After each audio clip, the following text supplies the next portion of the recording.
pembelajaran untuk anak-anak yang duduk di kelas 6. Hari ini kita belajar di tema 1, selamatkan makhluk hidup, subtema 1, tumbuhan sahabatku, pembelajaran yang ke-1. Kita langsung saja ya ke materinya. Perhatikan berbagai tumbuhan di sekitarmu. Apa manfaat tumbuhan bagi kehidupan? Ayo kita cari tahu bersama-sama. Amatilah gambar berikut ini. Nah, di sini ada gambar hewan, tumbuhan, dan manusia. Lalu, apa yang akan kita pelajari hari ini? Kita simak bersama-sama. Ternyata, tumbuhan dimanfaatkan oleh manusia dan hewan sebagai bahan makanan. Jadi, tumbuhan merupakan sumber kehidupan bagi semua makhluk hidup. Hewan dan manusia memperoleh manfaat dari tumbuhan, adik-adik. Manfaat tumbuhan bagi manusia antara lain untuk sumber energi, untuk sumber vitamin, ya, agar tubuh kita menjadi sehat. Sumber oksigen untuk bernafas, karena tumbuhan sendiri penghasil oksigen. Pengikat air tanah, jadi tumbuhan atau pohon itu mengikat air tanah yang bisa kita gunakan untuk kebutuhan kita sehari-hari. Peneduh dan memperindang kehidupan di bumi. Jadi kalau ada banyak tumbuhan, ada banyak pohon, otomatis rasa udara di sekitar kita itu terasanya sangat sejuk. Manfaat tumbuhan bagi hewan yaitu sebagai sumber energi bagi hewan, sebagai sumber makanan untuk hewan. Tumbuhan merupakan sumber bagi kehidupan manusia dan hewan. Tumbuhan adalah produsen, penghasil cadangan makanan, dan sumber oksigen untuk bernapas dan melindungi bumi dari sengatan sinar matahari. Jadi, kalian sudah belajar tentang fotosintesis, di mana tumbuhan itu menghasilkan oksigen. Beberapa hal yang akan terjadi jika tidak ada tumbuhan adalah manusia dan hewan tidak memiliki sumber makanan dan bumi akan gersang sehingga kehidupan akan berakhir. Nah, saat ini bumi kita itu sudah mulai berkurang pohon dan tumbuhannya, adik-adik. Maka digalakkan menanam sejuta pohon. Nah, itu supaya bumi kita asri kembali, ada penghasil oksigennya, ada yang menjadi sumber makanan kita. Jadi jangan sampai tanaman di sekitar kita itu rusak atau kita tebang, ya, itu sangat berbahaya. Setelah mengetahui manfaat tumbuhan bagi kehidupan, Edo ingin belajar lebih jauh mengenai perkembangbiakan tumbuhan. Cermati kisah Edo berikut ini. Liburan sekolah telah tiba. Edo mengunjungi pamannya di desa. Dia seorang petani jagung. Edo datang ke rumah pamannya tidak untuk berlibur saja. Edo juga ingin belajar. Ibu guru memberikan tugas selama liburan. Ibu guru ingin anak-anak memberikan laporan tentang satu hal yang menarik dan bermanfaat yang dilihat selama liburan. Edo ingin mengetahui tentang tanaman jagung, terutama tentang perkembangbiakannya. Nah, berikut adalah laporan pengamatan Edo tentang tanaman jagung. Bagaimana jagung berkembang biak? Nah, kita lihat dari gambarnya, jagung itu berkembang biak dari bijinya, ya. Jagung merupakan salah satu tanaman yang dijadikan makanan pokok di berbagai negara, salah satunya di Indonesia. Nah, penduduk Pulau Madura itu menjadikan jagung sebagai makanan pokoknya. Jagung merupakan salah satu tanaman penghasil karbohidrat yang sangat diperlukan oleh tubuh kita. Seorang petani jagung memulai pembiakan tanaman dengan menanam biji jagung. Setelah 3 hari atau 4 hari, maka akan muncul bakal tanaman di permukaan tanah. Tanaman jagung akan terus tumbuh dan menjadi besar. 3 hingga 3,5 bulan, buah jagung dapat dipanen oleh petani. Nah, buah jagung yang berbentuk seperti tongkol pada mulanya itu berupa sekuntum bunga. Jadi awal muasalnya itu dari bunga lalu berkembang menjadi buah jagung. Bunga jagung memiliki helai-helai rambut halus pada bagian ujungnya. Pada helai rambut tersebut terdapat tepung sari. Tepung sari akan terbawa angin ketika angin bertiup. Tepung sari yang terbawa angin sebagian akan jatuh di kepala putik yang terletak di bagian bawah bunga pada pohon jagung yang lain. Ketika itulah terjadi pembuahan antara kepala putik dan tepung sari. Setelah terjadi pembuahan, maka bunga jagung itu akan terus berkembang hingga menjadi buah adik-adik. Ya, perkembangan itulah diamati dari waktu ke waktu. Buah jagung akan siap dipanen ketika rambut jagungnya itu berwarna kecoklatan dan bagian tongkolnya sudah mengering. Apabila buah jagung tersebut dikupas, akan memperlihatkan biji jagung yang kekuningan. Bagian yang dimakan manusia itu adalah biji jagungnya. Supaya jagung selalu tersedia sebagai bahan makanan, maka petani jagung harus menanam kembali sebagian biji jagung dari hasil panennya. Jadi dari hasil panennya itu ada sebagian ditanam lagi, ada sebagian dikonsumsi dan dijual adik-adik. Biji jagung yang tua dapat ditanam kembali. Dari sinilah akan dimulai lagi perkembangbiakan jagung. Nah, untuk tumbuhan itu berkembang biak dengan penyerbukan. Tadi bertemunya kepala putik dan benang sari itu menjadikan adanya buah jagung. Jadi jagungnya berkembang. Laporan ini diciptakan oleh Kak Nuni. Tulislah ide pokok dan informasi dari teks yang berjudul bagaimana jagung berkembang biak tadi dengan mengisi diagram berikut. Nah, kita akan belajar ide pokok dari setiap paragraf tadi. Nah, paragraf 1 itu ide pokoknya jagung itu adalah salah satu makanan pokok di Indonesia. Paragraf 2 itu bercerita tentang bagaimana perkembangbiakan jagung dengan biji. Lalu paragraf 3 itu menjelaskan tentang bunga jagung. Paragraf keempat itu menjelaskan tentang perkembangan bunga jagung sampai menjadi buah jagungnya. Dan paragraf yang terakhir itu adalah pemanfaatan jagung untuk manusia dan petani. Nah, ini ide pokok dari 5 paragraf tadi. Salah satu contoh tumbuhan yang berkembang biak dengan bunga adalah jagung. Tepung sari pada bunga jagung akan terbang ya, lalu akan jatuh di kepala putik yang terletak di bawah bunga pada pohon jagung lainnya. Ketika itulah terjadi pembuahan. Perkembangbiakan ini dinamakan perkembangbiakan generatif.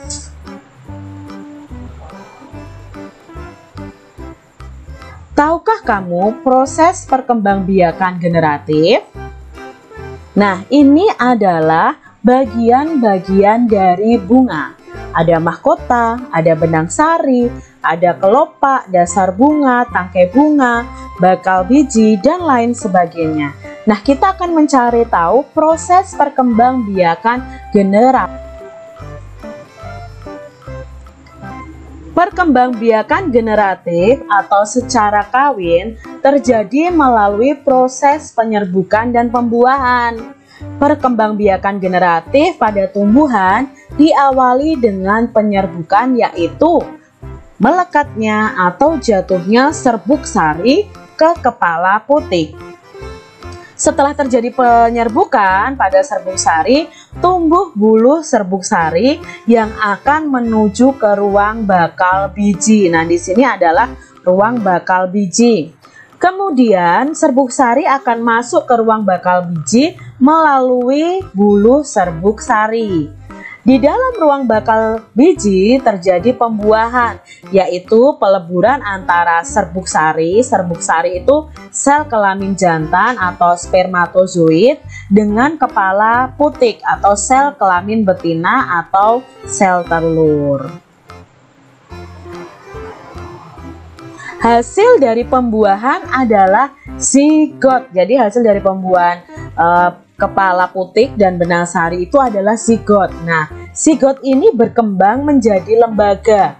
Lembaga berkembang menjadi bakal biji. Nah, bakal biji berkembang menjadi biji dan bakal buah. Kemudian bakal buah akan berkembang menjadi daging buah. Maka itu terbentuklah buah, adik-adik. Jadi prosesnya ternyata lama juga ya adik-adik ya, melalui beberapa proses. Lembaga yang berada di dalam biji merupakan calon tumbuhan baru. Tumbuhan yang berkembang biak secara generatif antara lain padi, mangga, durian, dan jambu. Nah, ini adalah perkembangbiakan generatif. Bunga yang indah bukan hanya tumbuh di Indonesia. Indonesia itu terkenal dengan bunga bangkai ya, bunga bangkai, ada bunga anggrek bulan, ada bunga melati putih. Nah, negara-negara lain di sekitar Indonesia itu juga memiliki bunga yang cantik. Karena kondisi geografisnya hampir sama, bunga yang tumbuh juga tidak jauh berbeda. Bunga kembang sepatu itu juga tumbuh di Indonesia dan Malaysia. Bunga ini dapat digunakan sebagai pewarna. Di Malaysia, bunga kembang sepatu ini dinamakan bunga raya dan merupakan bunga nasional. Perhatikan bunga Kamboja pada gambar di samping. Bunga ini sering digunakan oleh masyarakat Bali untuk tari, lalu untuk kegiatan keagamaan. Nah, Dor campa atau bunga Kamboja dapat ditemukan di Indonesia dan Laos. Di negara tersebut, bunga ini digunakan untuk dekorasi upacara keagamaan dan penyambutan tamu. Malaysia, Laos, dan Indonesia hidup berdampingan. Maka karena ada persamaan dalam kehidupan sosial dan budaya, lalu terbentuklah suatu organisasi yang bernama ASEAN. Nah, ASEAN itu persatuan negara-negara se-Asia Tenggara. Ada 10 negara yang tergabung dalam organisasi ini. Ya, kita akan pelajari 10 negara tersebut. Ini adalah logo dari ASEAN. ASEAN adalah sebuah organisasi internasional yang beranggotakan negara-negara di kawasan Asia Tenggara. Negara ini bersatu karena tadi ada persamaan letak geografis dan kemiripan budaya. Pada tahun 1967, ASEAN berdiri atas dasar Deklarasi Bangkok.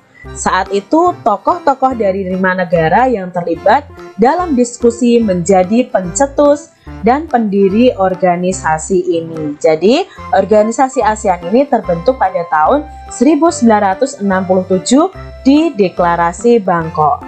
Nah, 5 pencetus dan pendiri dari organisasi ini adalah ini nih, dari Indonesia ada Adam Malik. Lalu dari Filipina ada Narcisco Ramos, ada Tun Abdul Razak dari Malaysia, ada S. Rajaratnam dari Singapura, dan ada Tanat Khoman dari Thailand. Ini adalah pencetus berdirinya ASEAN. ASEAN harus dapat memberikan manfaat bagi semua anggotanya. Untuk itu, berbagai kerjasama dilakukan untuk memajukan kesejahteraan semua anggota atau semua negara yang tergabung dalam ASEAN ini. Manfaat yang dirasakan oleh anggota ASEAN membuat semakin banyak negara yang kemudian bergabung dengan organisasi ini. Nah, urutan dari bergabungnya negara-negara anggota ASEAN adalah sebagai berikut. Awalnya ada 5 negara, yaitu Indonesia, Malaysia, Thailand, Singapura, Filipina yang bergabung pada tanggal 8 Agustus 1967 atau pada tanggal berdirinya ASEAN. Lalu berikutnya diikuti oleh Brunei Darussalam yang bergabung pada tanggal 7 Januari 1984. Lalu negara berikutnya yang bergabung adalah Vietnam pada tahun 1995. Laos dan Myanmar itu bareng nih bergabungnya bersama-sama, yaitu di tahun 1997. Yang berikutnya adalah negara Kamboja yang bergabung pada tahun 1999. Masyarakat negara-negara ASEAN memiliki kehidupan sosial budaya yang unik. Nah, kita mau belajar kebudayaan dan sosial yang unik dari masing-masing negara ASEAN. Yang pertama adalah Brunei Darussalam. Nah, Brunei Darussalam ini mempunyai satu kampung namanya Kampung Ayer. Nah, Kampung Ayer ini adalah kampung terapung ya, salah satu desa terapung di Brunei Darussalam. Budaya Brunei Darussalam itu banyak dipengaruhi oleh ajaran Islam. Mayoritas penduduknya adalah orang Melayu. Kata Brunei itu berasal dari kata Nah Baru yang diucapkan oleh Awang Ala Betatar, penemu negara ini. Jadi nama penemunya adalah Awang Ala Betatar. Kata Darussalam berarti tempat yang damai atau rumah keamanan. Itu arti dari Brunei Darussalam. Dalam percakapan, menunjuk dengan jari telunjuk itu dianggap kasar kalau di Brunei Darussalam, adik-adik.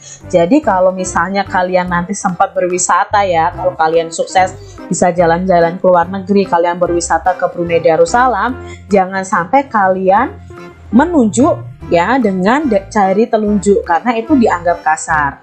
Secara tradisional, orang Brunei tidak berjabat tangan dengan lawan jenisnya. Dan ketika mereka memasuki rumah orang lain, kebiasaan mereka adalah melepaskan sepatu. Itu adalah keunikan dari Brunei Darussalam. Negara ASEAN yang kedua yaitu Malaysia. Nah, Malaysia ini terkenal dengan patung Dewa Murungga. Nah, ini ya, Murungga ini patung yang sangat tinggi sekali berukuran 42,7 meter. Patung ini terletak di Batu Caves, gua yang merupakan salah satu kuil Hindu di luar India yang paling populer. Jadi ini adalah patung Dewa Murungga. Malaysia memiliki kota yang bernama Georgetown, yaitu kota yang terdaftar dalam UNESCO. Kota ini terletak di Pulau Penang. Nah, ini banyak gedung peninggalan masa Eropa dan bangunan yang bernuansa Melayu dan Tionghoa. 3 kaum utama di Malaysia ada Melayu, Cina, dan India. Musik tradisionalnya itu banyak dipengaruhi oleh budaya Cina, Islam, India, dan Indonesia. Makanan khasnya adalah nasi lemak. Negara ASEAN berikutnya adalah Filipina. Nah, ini adalah gambar bendera dari Filipina. Budaya Filipina merupakan perpaduan antara budaya Barat dan Timur. Nah, budayanya itu dipengaruhi oleh budaya Melayu, Cina, dan Spanyol. Bahasa Filipina adalah bahasa nasional dengan bahasa Inggris sebagai bahasa pengantar untuk urusan perdagangan dan pergaulan. Nah, di sini ada macam-macam dialek utama untuk masyarakat Filipina, tapi yang terkenal itu adalah Tagalog ya, itu yang terkenal. Lalu di sini ada po dan opo adalah sebutan orang Filipina terhadap orang yang lebih tua. Mereka memanggil dengan menggunakan kata-kata seperti kuya, ate, manong, dan manang yang menunjukkan rasa penghormatan kepada orang lain. Jabat tangan adalah bentuk salam yang sering dijumpai di masyarakat Filipina. Tarian tinikling, tinikling merupakan tarian masyarakat Filipina.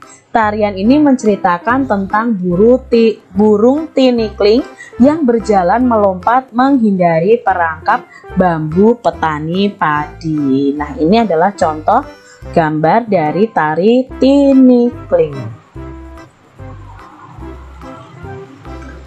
Negara ASEAN berikutnya adalah Kamboja. Nah, ini gambar bendera Kamboja. Banyak candi di Kamboja terbuat dari batu. Dewa-dewa dari agama Hindu dan Buddha terukir pada tembok-temboknya. Tari Apsara lahir pada 2000 tahun lalu. Relief tarian banyak ditemukan di bangunan-bangunan keagamaan di Kamboja. Nah, orang Khmer mengenakan syal kotak-kotak yang disebut krama. Nah, ini biasanya mereka menggunakan syal kotak-kotak, lalu mengenakan bandul Buddha pada kalungnya. Itu tujuannya untuk menjaga dari roh jahat dan membawa keberuntungan. Makanan terkenal Kamboja adalah cha yang berarti tumisan. Negara berikutnya adalah Myanmar. Myanmar ini disebut negara 1000 pagoda karena di sana banyak sekali pagodanya adik-adik. Hal ini disebabkan karena sangat banyaknya ditemukan kuil-kuil suci Buddha. Jadi mayoritas penduduk Myanmar adalah keturunan orang Tibet. Bahasa yang digunakan adalah bahasa Burma. Pakaian tradisional Myanmar disebut longyi, mirip sarung Indonesia. Namun kain ini membelit bagian tubuh mereka mulai dari perut hingga betis. Longyi yang berbahan kain katun bukan saja dikenakan pria dewasa, namun juga dikenakan oleh anak-anak dan wanita. Ini adalah negara Myanmar. Keunikan negara berikutnya adalah Vietnam. Permainan menangkap jangkrik dengan mata tertutup adalah permainan tradisional anak Vietnam. Anak yang berada di tengah lingkaran matanya ditutup kain, menangkap salah satu teman dan menebak namanya. Ini adalah permainan menangkap jangkrik dengan mata tertutup. Nah, Vietnam itu terkenal dengan baju khasnya yaitu Áo Dày. Nah, topi caping pun banyak ditemui di sana. Indonesia juga punya topi caping ya adik-adik ya. Lalu orang Vietnam ini punya keunikan gemar duduk di dingklek. Nah, dingklek ini kursi yang sangat pendek. Mau mereka makan, mau mereka ngobrol, mereka duduk dengan dingklek ini adik-adik. Mayoritas orang Vietnam itu memiliki nama keluarga Nguyen karena dinasti Nguyen itu sempat berkuasa di Vietnam. Negara selanjutnya yang tergabung dalam ASEAN adalah Laos. Nama Laos itu berhubungan dengan nama penemunya, yaitu Ai Lao. Orang Laos itu terkenal dengan kesabaran dan kesederhanaannya. Hal ini berkaitan karena ajaran agama Buddha yang banyak dianut di masyarakat Laos. Olahraga tradisional di Laos adalah katau. Nah, katau ini mirip dengan bola voli, namun menggunakan kaki untuk menangkap dan memukul bolanya. Mungkin kalau di Indonesia itu namanya sepak takraw adik-adik ya, kalau di Laos namanya katau. Bola terbuat dari anyaman bambu. Tahun baru Laos itu disebut Bun Pi Mai. Nah, semua penduduk pada waktu tahun baru Laos ini atau Bun Pi Mai ini harus membersihkan rumah, mengenakan pakaian baru, dan mencuci patung-patung Buddha. Makanan Laos yang terkenal adalah nasi atau beras ketan yang dimakan dengan tangan langsung. Orang Laos menyebut dirinya Luk Khao Niao yang artinya anak turun nasi ketan. Jadi unik ya adik-adik ya, namanya ya, Luk Khao Niao. Upacara sakral pemberian sedekah atau dikenal dengan saibat merupakan upacara di Laos. Para biksu akan membawa bakul kecil lalu mengitari sebagian kecil kota untuk menerima sedekah dari penduduknya yang mayoritas beragama Buddha. Negara selanjutnya yang sering kita dengar adalah Singapura. Singapura memiliki lambang negara yaitu Merlion. Merlion adalah patung berkepala singa dan berbadan ikan sesuai gambar ini nih adik-adik. Menurut mitos, Singapura dahulunya adalah kampung ikan. Kampung ini bernama Temasek yang berasal dari bahasa Jawa yang artinya lautan. Singapura berasal dari kata Sanskerta yang berarti kota singa. Penduduk Singapura itu berasal dari Cina, Melayu, India, dan Eropa. Kaum Baba adalah sebutan bagi keturunan Cina Melayu. Singapura itu memiliki 4 bahasa resmi, ada Melayu, Mandarin, Inggris, dan Tamil. Lalu masyarakat Singapura ini memiliki budaya jalan kaki. Jadi kemana-mana itu mereka berjalan kaki. Hal ini disebabkan karena harga kendaraan, yaitu mobil dan bahan bakarnya itu di sana sangat mahal. Kepiting cabai adalah makanan yang sangat digemari oleh masyarakat Singapura. Jadi kalau kalian ke Singapura, kalian akan melihat penduduknya itu kemana-mana biasanya jalan kaki. Negara berikutnya adalah Thailand ya. Thailand adalah satu-satunya negara ASEAN yang tidak pernah dijajah oleh bangsa Eropa. Thailand dalam bahasa Thai artinya Pratet Thai yang artinya tanah kebebasan. Jadi sejak tahun 1800 Thailand berubah nama antara lain Siam dari bahasa Sanskerta yang artinya gelap atau coklat dan Thailand. Ramakien adalah cerita nasional dari Thailand. Thailand yang mempengaruhi kehidupan di masyarakatnya.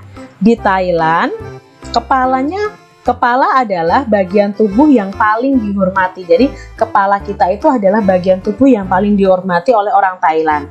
Tidak ada orang yang akan berani menyentuh kepala kita. Bahkan kepala anak-anak juga tidak boleh. Sebagian dari orang mereka percaya bahwa ketika menyentuh kepala itu sebagai penghinaan. Lalu bagian kaki itu dianggap bagian yang paling hina karena dipakai sebagai alat untuk menapak di tanah. Oleh sebab itu kaki tidak boleh dihadapkan ke patung suci atau orang lain. Nah, Indonesia dan Thailand itu memiliki tradisi yang sama yaitu minum teh. Kalau di Indonesia minum tehnya itu diseduh di sebuah poci ya, tempat namanya poci, maka disebut teh poci. Tapi kalau di Thailand, teh itu disajikan dengan susu dan rempah-rempah. Itu disebut dengan Thai iced tea atau Thai tea yang sekarang ya, yang sedang terkenal dan disajikan dingin. Itu tadi keunikan budaya Thailand. Bagaimana dengan kehidupan dan budaya Indonesia? Kalian pasti tahu adik-adik, karena kita tinggal di Indonesia, kalian punya informasi tentang kehidupan dan budaya Indonesia. Kamu bisa mencari tahu tentang budaya dan kehidupan di Indonesia.